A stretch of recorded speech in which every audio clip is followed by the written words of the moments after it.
नमस्कार। आप देख रहे हैं वीआईपी न्यूज का कार्यक्रम जनसदन। आज इस कार्यक्रम में हम चर्चा करेंगे विभिन्न पार्टियों के जो लीडर्स यहाँ आने वाले हैं, उनका शेड्यूल भाजपा की तरफ से जारी हो गया है और इस पे कि आज क्योंकि चुनाव हमारे यहाँ पहले ही चरण में 19 अप्रैल को है, तो काफी गहमा गहमी है। लीडर्स का आना जाना अब शुरू होगा। भाजपा ने अपना शेड्यूल दे भी दिया है, कांग्रेस का शेड्यूल भी कुछ दिन में आ जाएगा। तो यहाँ पे हमारे पास पैनलिस्ट हैं। संजीव वर्मा जी हैं भारतीय जनता पार्टी से, उमा सिसोदिया जी हैं आप से, और अमनप्रीत जी हैं कांग्रेस। जहां तक उत्तराखंड की बात है, उत्तराखंड में अगर हम देखें तो जिस तरह से चुनाव की तैयारियां चल रही हैं, भाजपा अपने पुराने ढर्रे पे है कि हमने काम किया है और हमको उसकी वजह से वोट मिलेगा। कांग्रेस बार बार ये कह रही है कि बदलाव की जरूरत है क्योंकि काफी सारी चीजें जो है डिसरे हुई हैं। आम आदमी पार्टी आप देख ही रहे हैं, बड़ी ही शिद्दत से लड़ रही है और हर मोर्चे पे वो भाजपा को टक्कर दे रही है। इनको हम ध्यान में रखते हुए, क्योंकि ये अभी जो ब्यौरा जारी हुआ है वो भाजपा का हुआ है, तो हम जो है भाजपा के संजीव वर्मा जी से ये जानना चाहेंगे कि सर, लोकसभा चुनाव में अभी जैसा कि दिख रहा है 2 तारीख को प्रधानमंत्री जी आ रहे हैं, 3 तारीख को आपके पार्टी के अध्यक्ष आ रहे हैं, तो क्या आपका इसमें एजेंडा है और आप किस तरह से इसको आगे लेके चलेंगे? क्योंकि जानते हैं सबसे पहले चुनाव हमारे ही यहाँ है।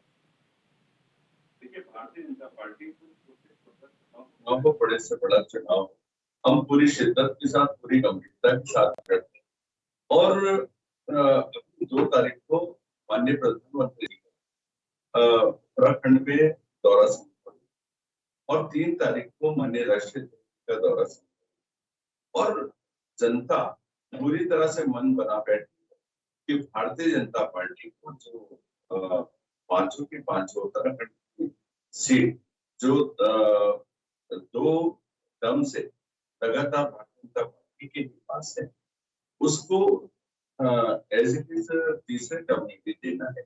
किंतु इस बार जो भारतीय जनता पार्टी का हमारा लक्ष्य है कि प्रत्येक लोकसभा सीट को हमने 5 लाख के बड़े अंतर से विजय पाना है और जो लक्ष्य है, हम उस लक्ष्य को भी पार पाने के लिए बहुत तेजी के साथ काम कर रहे हैं।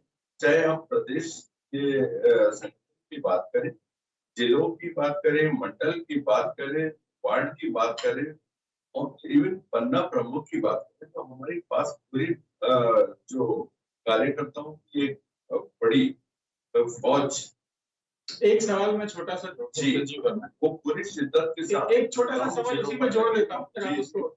ये सिर्फ जवानी जमा खर्च है या जैसा कल देखा गया कि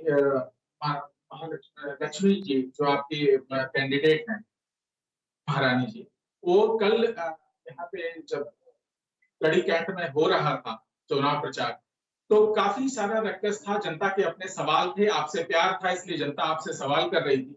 पर उन सारे सवाल जवाबों के बीच में जो आपके एमपी की कैंडिडेट हैं महारानी जी, वो उन्होंने गाड़ी से उतरना तक उचित नहीं समझा। तो क्या ये जबानी जमा खर्च है कि हाँ हम 5 जीत जाएंगे, आपको इतना कॉन्फिडेंस है, तो आप भेजे भी ना होते? देखिए, ये सवाल आपका हो सकता है क्योंकि आप यहाँ पर कांग्रेस के एक सह प्रवक्ता की भूमिका में हैं और मैं आपको अच्छे भले से जानता हूँ कि आप कांग्रेसी मानसिकता के व्यक्ति हैं और आप मुझसे जो प्रश्न करेंगे उसको पहले से ऐसा विदित था कि आप मेरे से जो भी वो बात करेंगे या यहाँ पर जो भी बात करेंगे पूरी प्रो कांग्रेस और प्रो आम आदमी पार्टी ही बात करेंगे आप, क्योंकि आप भारतीय जनता पार्टी के खुद विरोधी हैं और एक मिनट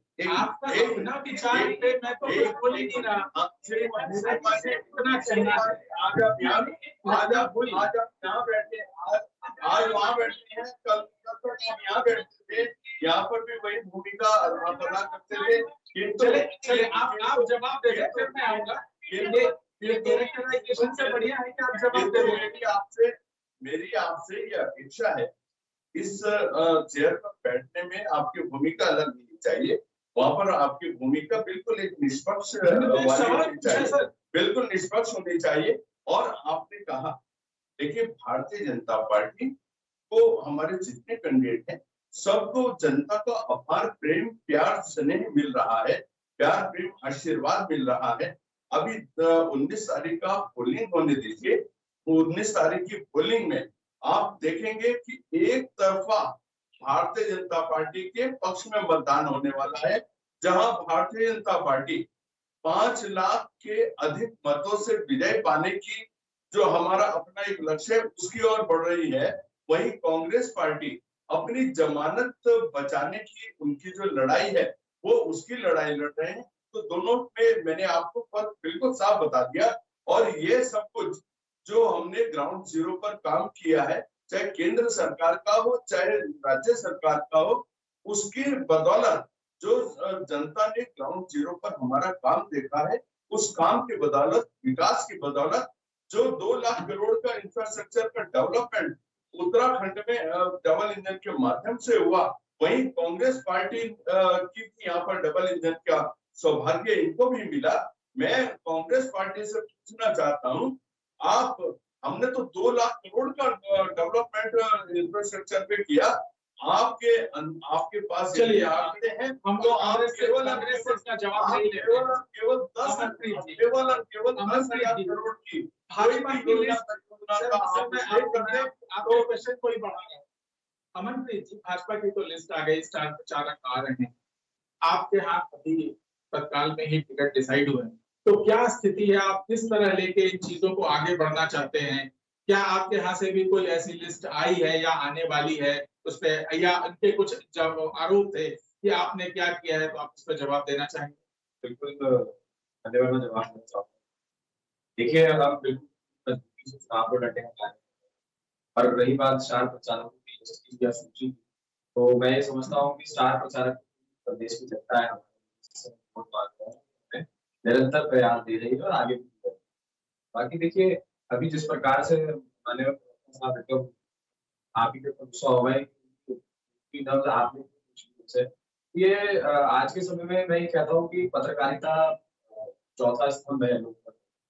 अगर पत्रकारों से ही इस प्रकार से बात की जाए तो इससे बड़ा दुर्भाग्य क्या हो सकता है। यहाँ साफ होता है कि पावर का नशा और किस प्रकार से भाजपा के सर चढ़कर हो रहा है। अभी तो आपने हानि की बात करी, मान्यवर को चाहता हूँ सैनिक जो गणेश जोशी से उनके विधायक जी से जो पूर्व सैनिक हमारे उत्तराखंड के वो खुद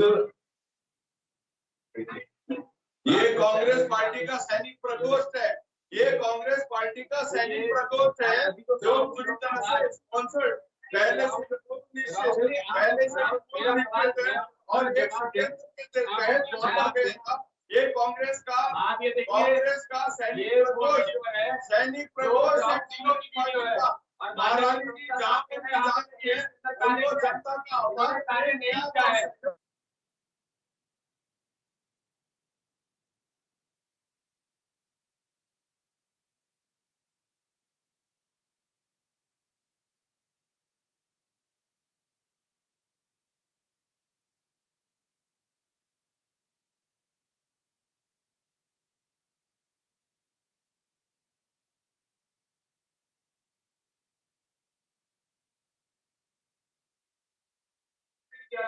अभी सैनिकों का मैंने वीडियो दिखाया तो सैनिक भी कांग्रेस के हो गए। आपने आप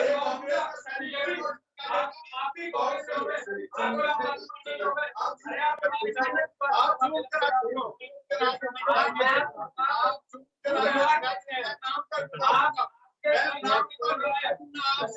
आपके पदाधिकारी आपके कार्यकर्ता हैं, इससे बात नहीं जा रही है।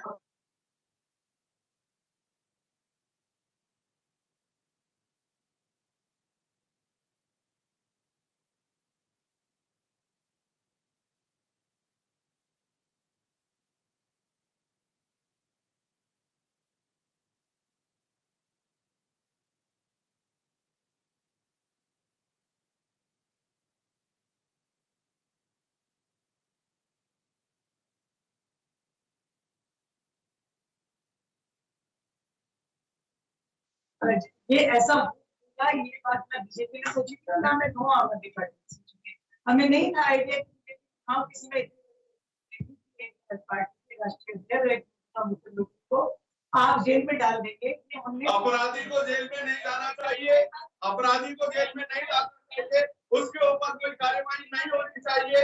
आप बताइए, उसको जेल में नहीं भेजना चाहिए? और इतने एरोगेंट आदमी को कह रहे मैं जेल से मैं जेल से सरकार चलाऊंगा। जेल से गिरोह चलते हैं मैडम, जेल से गिरोह चलते हैं, सरकारें नहीं चलती। आपको शर्म नहीं आती? आपको शर्म नहीं आती? आप देश के अंदर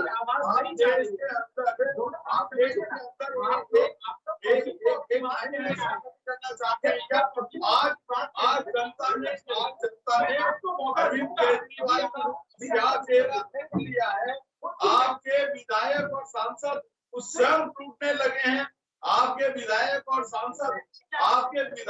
सांसद स्वयं उसका विरोध करने लगे हैं। उमा सिसोदिया जी, आप कंप्लीट कीजिए। ये विषय ये लोग बहस है, इस तरह चिंता से क्यों पाएगा आपने अपने पास?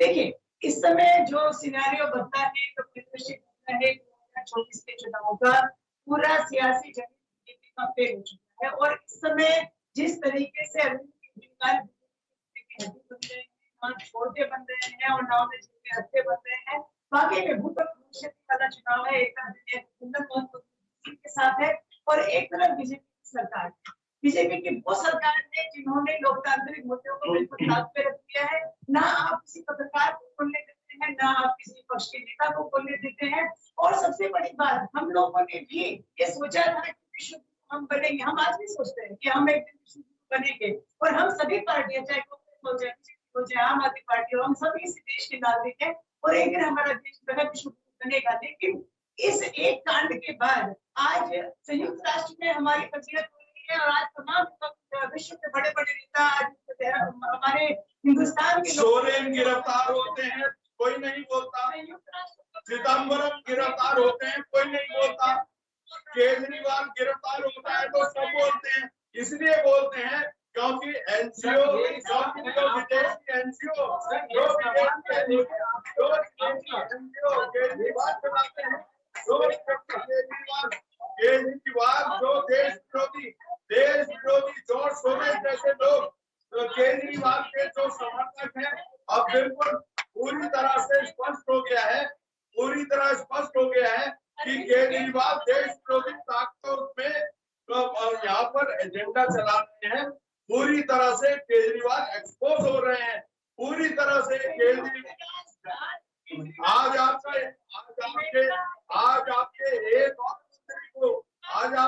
और मंत्री गहलोत जी को भी ईडी ने बुलाया है और आपके पूरे तार जो शराब घोटाले में पूरे तार एक के बाद एक खुल रहे हैं।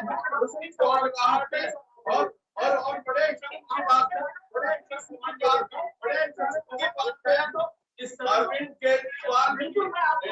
केजरीवाल सुनीता केजरीवाल संवैधानिक पद की गरिमा बोलने का मौका दूंगा सर, इसी पे उनकी बात पे आपको पूरा बोलने का मौका दिया जाएगा। आप जब उसको देखेंगे, देना चाहती हूँ कि आज केजरीवाल एक विश्व के नेता बन चुके हैं। संयुक्त राष्ट्र और अमेरिका, जर्मनी, तमाम। चलिए माहौल को थोड़ा हल्का करते हैं। एक गजल, मतलब एक शेर था, अभी मैंने सुना था, बस वो यहाँ कह देता हूँ। कुछ तो बात होगी संजीव जी, विश्व के नेता नहीं सामने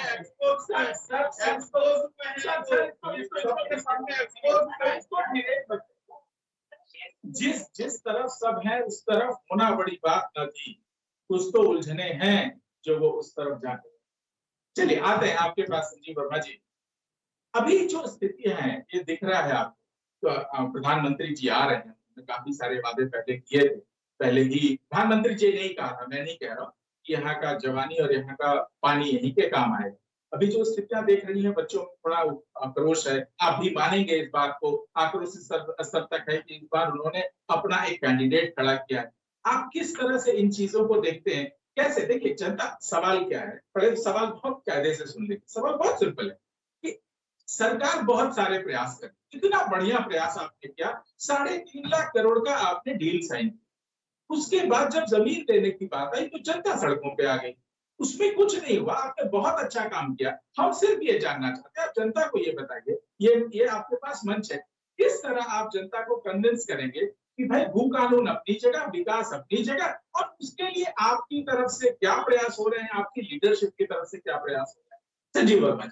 देखिए 3,54,000 करोड़ का 3,54,000 लाख करोड़ का हाँ, 3,54,000 हाँ, करोड़। 3,54,000 जो जो अपने में बोले, वो क्या है, बात में दिक्कत है। बोलने नहीं दूंगा, फिर याद रखिएगा।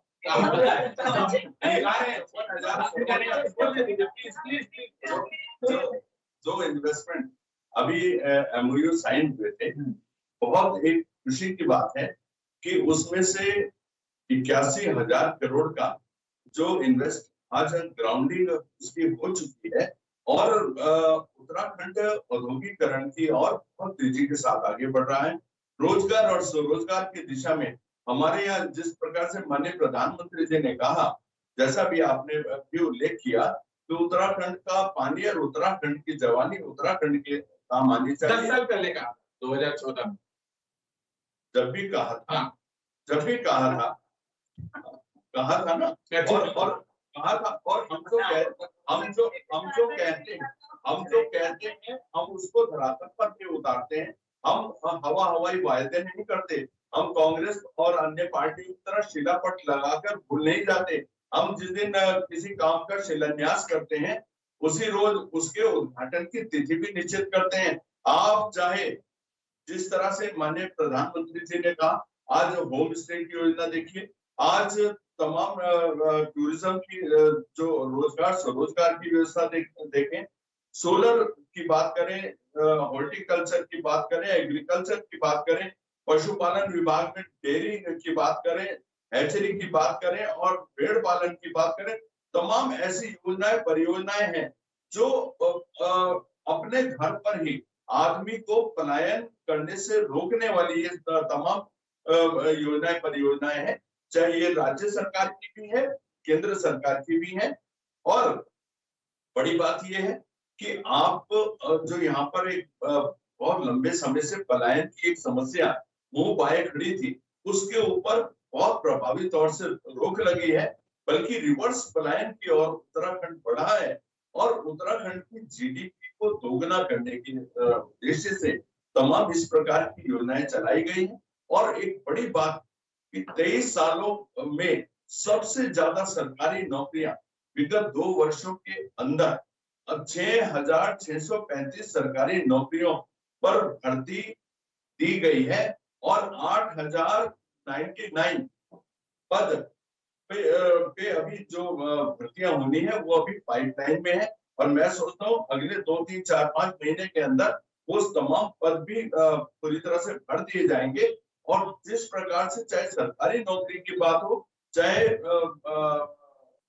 स्वरोजगार की बात हो, भारतीय जनता पार्टी रोजगार की दिशा में बहुत तेजी के साथ आगे बढ़ रही है।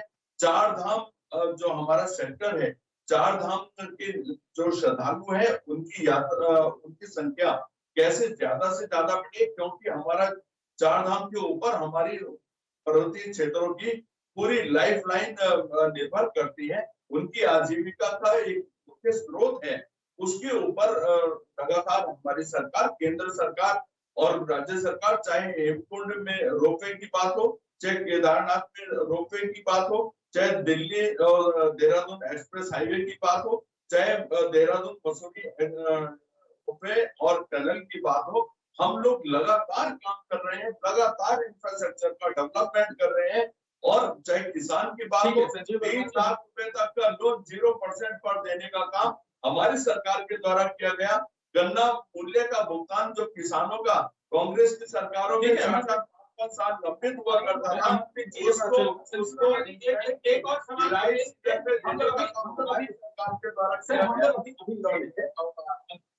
एक सवाल जो आप ले लीजिए, क्या आप कुछ कहना चाहेंगे इलेक्टोरल बॉन्ड में, जिसमें स्पेसिफिकली फार्मा कंपनियों से पैसे लिए गए ऐसा प्रतीत होता है, और उसके बाद सब्सिडाइज दवाएं जो हैं, जिसमें बेसिकली हार्ट और BP की दवाएं हैं, उनको परमिट किया गया। मैं अमनप्रीत जी के पास चलूंगा। अमनप्रीत जी, जहां तक हम देखें कांग्रेस भाजपा की, तो भाजपा के पास अभी सरकार है और गिलाने के लिए काफी कुछ है, उन्होंने काफी कुछ चीजें गिनाई भी। पर जो परिदृश्य दिख रहा है वो परिदृश्य ऐसा है, कुछ ऐसा है कि 23 साल बाद पहली बार स्वस्फूर्त तरीके से जनता उठी और उसने कानून की मांग की। क्या दिक्कत थी, सरकार ने उसको कैसे सुलझाया, वो सरकार का मसला। जब आप एक यहाँ की प्रमुख विपक्षी पार्टी है, तो क्यों आप सीधे सीधे उनसे जुड़ते हुए नहीं नजर आ रहे हैं? खासकर बेरोजगारों का जो मुद्दा था, उस पे एक कैंडिडेट अलग से खड़ा हुआ है, आप इस पर क्या कहना चाहते हैं? देखिए सर, जिस प्रकार से इस देश के मुद्दे हैं, विपक्ष हमेशा जनता के साथ खड़ा रहे।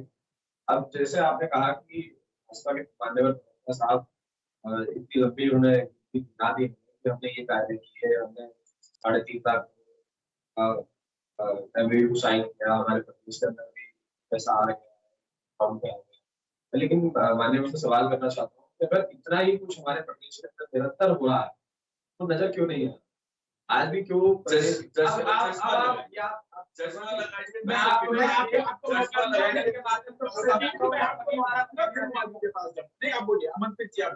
देखिए, आज भी हमारे प्रदेश में लोग लग रहा है बेरोजगारी से, पलायन की बात मान्यवर ने करी, तो आज भी आप डाटा उठा के देख लीजिए, आज भी पलायन हो रहा है। आज भी हमारा प्रदेश का युवा दूसरे प्रदेशों की तरफ मुख करता है। और मैं निरंतर आपके न्यूज चैनल के माध्यम से पलायन की बात, युवाओं की बात इसलिए करता हूँ, पूरे दिन युवाओं के बीच में रहता हूँ, खुद युवा हूँ और मेरे को बहुत ग्राउंड से देखने को मिलता है कि क्या आज हमारे प्रदेश के युवाओं को क्या भविष्य है, वो क्यों जा रहे हैं दिल्ली की ओर, वो क्यों जा रहे हैं दूसरे स्टेटों की ओर, क्यों ये सारी चीजें हो क्यों रही है प्रदेश के अंदर? अमरप्रीत जी, एक मिनट, आपने दिल्ली का, आप बताइए,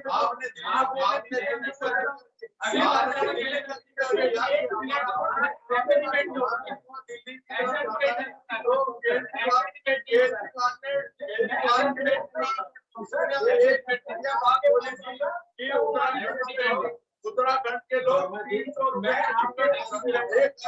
दिल्ली का बोझ बढ़ाने चले आते हैं, तो ये उत्तराखंड के प्रति केजरीवाल की असंवेदनशीलता और घटिया मानसिकता का प्रतीक है, ये बोलना चाहता हूँ। अमनप्रीत जी, नहीं, मैं क्या आप लीजिए या अमनप्रीत जी, आप अपनी बात कीजिए। देखिए, मैं आपको ये कह रहा हूँ कि हमारे प्रदेश का युवा बाहर जा रहा है।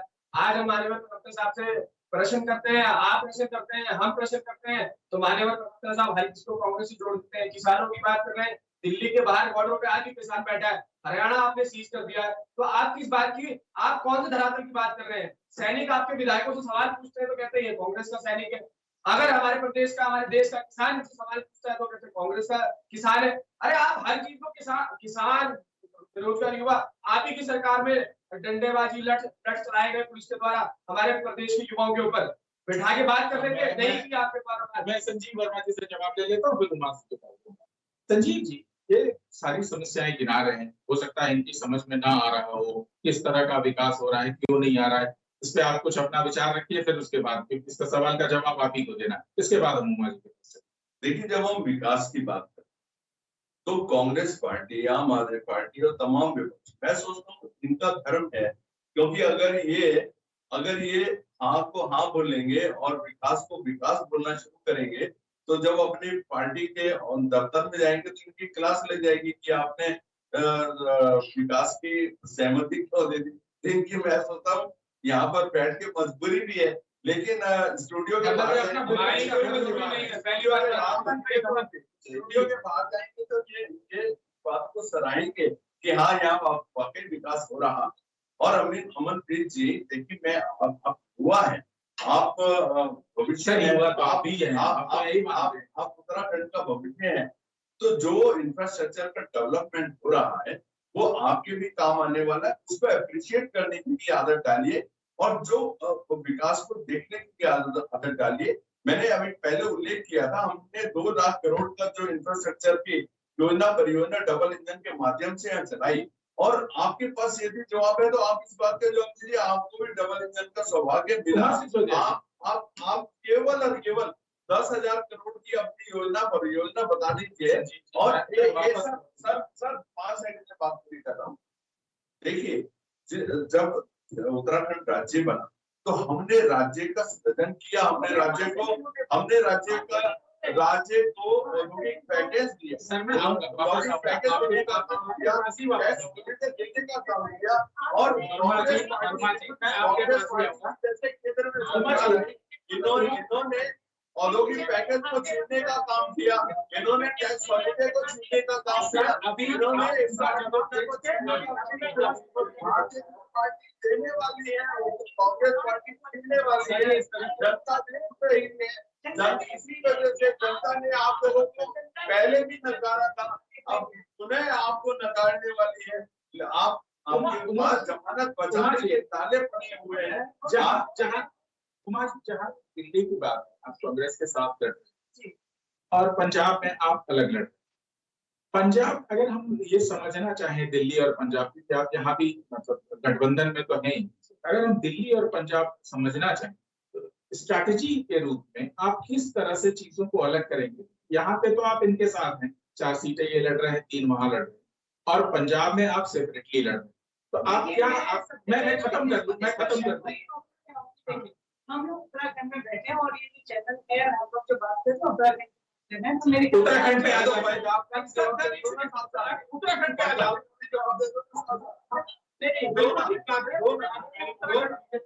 सर उत्तराखंड पे जवाब देना है तो उत्तराखंड में ले लेता हूँ। आपके उत्तराखंड में पार्टी ने कहा था उमा जी पंजाब में संजीव एक ही कांग्रेस, एक संजीव बारे में आपका क्या कहना है? संजीव जी मैं बैठा हूँ, मेरी जॉब मत लें। उमा जी अगर हम उत्तराखंड की बात करें, बहुत स्पेसिफिकली उत्तराखंड की बात, सवाल इससे आपसे बाहर, क्योंकि यहाँ पे आपका एक्टिव पार्टिसिपेशन दिख नहीं रहा है, तो आप किस तरह से एक्टिवली, क्योंकि जनता को लगना चाहिए कि आप कांग्रेस के साथ है, तो किन जगहों पे आप कांग्रेस के साथ कैंपेन कर रहे हैं, या क्या आपकी आगे कैंपेन के लिए उत्तराखंड की प्लानिंग है? किस तरह से आप, चाहे आप अगर भाजपा का विरोध कर रहे हैं उत्तराखंड में, तो किस तरह से, किस मंच से आप इसको लेके जाएंगे? कांग्रेस के साथ काम कर रही है। मैं अपने मोबाइल में भी आपको मैसेज दिखा सकती हूँ कि जो से बैठे थे वर्सेस स्कूल है उसके पास पर आएगा। मैं यहाँ पर अभी मैं शायद नहीं जा पाऊंगी, लेकिन तमाम कार्यकर्ताओं की बैठक में दे रहे हैं। और इसी तरीके से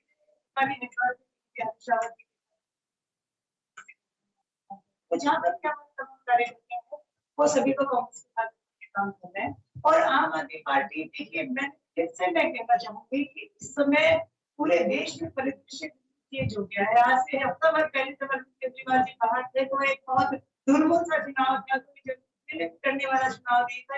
जैसे ही केजरीवाल जी को ज्यादा देश में जैसे उबाल आ गया है, आपका में उबाल आ गया है। अपराधी की जगह कहाँ होती है? जेल होती है ना। अपराधी की जगह जेल होती है ना, तो जेल चले गए ना। संजीव अपराधी की जगह जेल होती है ना। जो गलत काम करेगा जो गलत काम करेगा वो जेल जाएगा, जो गलत काम करेगा वो जेल जाएगा। आपके ऊपर एलिगेशन क्यों नहीं लगा? आपके ऊपर एलिगेशन, उमर जी आपके ऊपर एलिगेशन क्यों नहीं लगा? आप साफ सुथरे हैं, आप अपराधी नहीं है, तो आपके ऊपर एलिगेशन क्यों नहीं लगा? उन्होंने अपराध किया तो उनके ऊपर एलिगेशन लगा। करेगा नेता ही जेल जाते हैं भाई। जितेश सवारी में जाने के वो संस्कार गिरे जो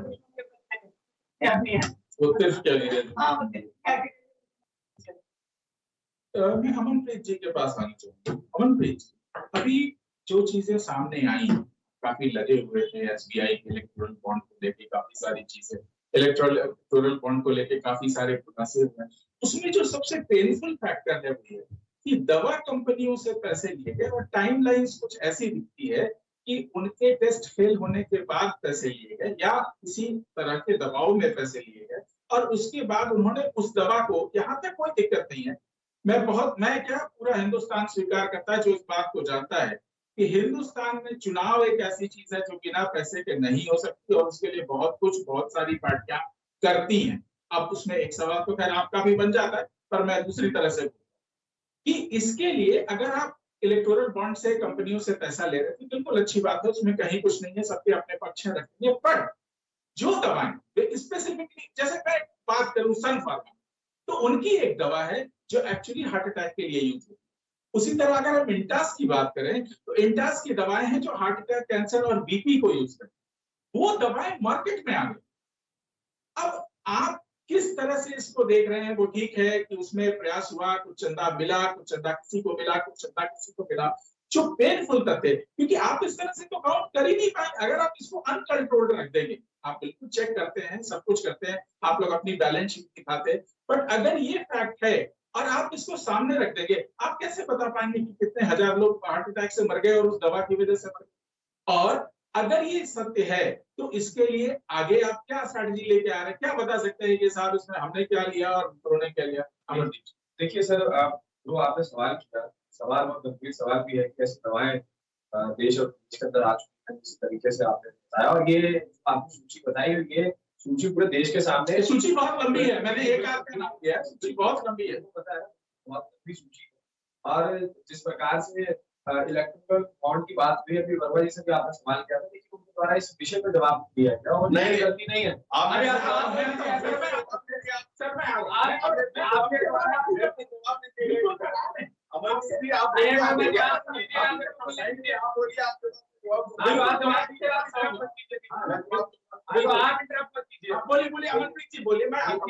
देखिए मैंने ये जो इलेक्ट्रॉनिक बॉन्ड वाला मामला है, और ये पूरे देश के अंदर निरंतर विपक्ष ने सवाल उठाने का कार्य किया। अब आपने कहा हम अपनी आवाज नहीं सुना पाए।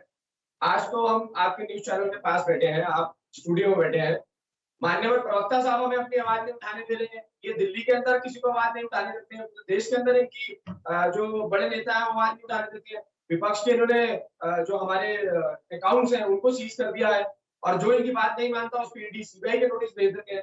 तो ये जो लोकतंत्र की हत्या सरकार जो कर रही है, उसमें तो ये कहते हैं कि ये कानूनी प्रक्रिया का पालन, कानूनी प्रक्रिया नहीं है सर। ये आप एक चीज देखिए, जिनके ऊपर ईडी सीबीआई, वो ऐसी कौन सी वॉशिंग मशीन है? आज पवन खेड़ा जी ने भी प्रेस कॉन्फ्रेंस करी दिल्ली के अंदर, दिखाया कि किस प्रकार से आप ईडी सीबीआई से बच रहा है, बीजेपी में आइए, उसके बाद वो धुल के निकलता है। तो ऐसी कौन सी वॉशिंग मशीन मारने में मोदी जी ने लगा दी है कि एक साइड चलिए इसका जवाब दे दे।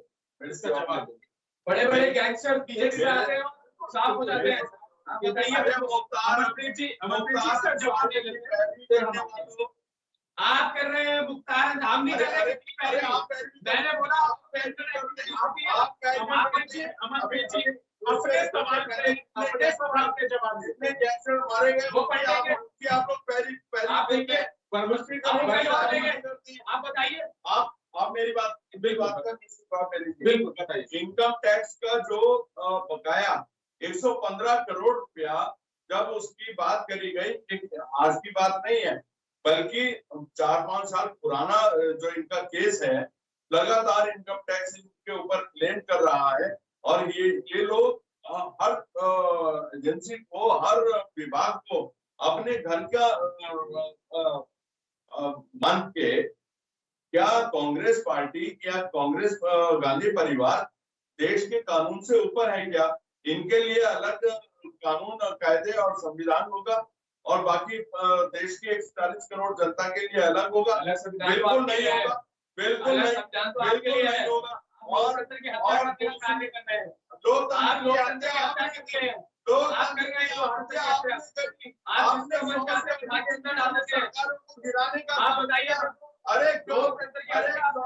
अरे मेरे भाई, 100 से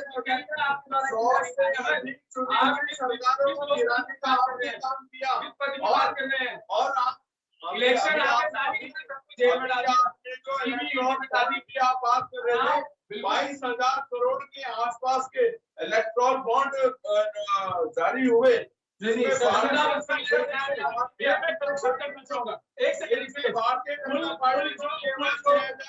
करोड़ के इलेक्ट्रॉल बॉन्ड संजीव वर्मा जी बॉन्ड है। संजीव वर्मा जी, आप जानते हैं, आप जानते हैं, इसका जवाब दीजिए, पहले उसका जवाब दीजिए। बिल्कुल जवाब। इससे पहले जितना राजनीतिक चंदा होता था वो कैश के रूप में लिया और दिया जाता था, और उसमें से पूरा का पूरा कट मनी होता था,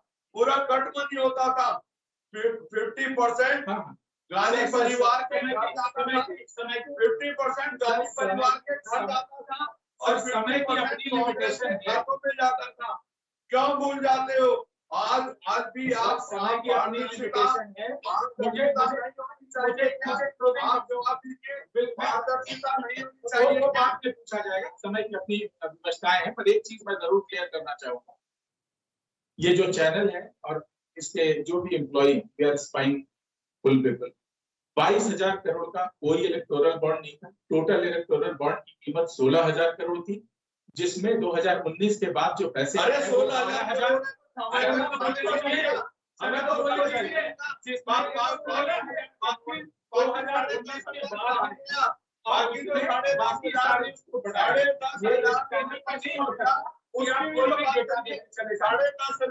हमने इस पे चर्चा की और ये चर्चा हमारी उसके लिए इस कार्यक्रम में अगले दिनों में जारी रहेगी और इसके लिए हम अपने पैनलिस्ट को बहुत बहुत धन्यवाद देते हैं। संजीव वर्मा जी, उमाशु सुनीता जी और अमनप्रीत जी, इस चर्चा में भाग लेने के लिए आपका बहुत बहुत धन्यवाद। प्रणाम।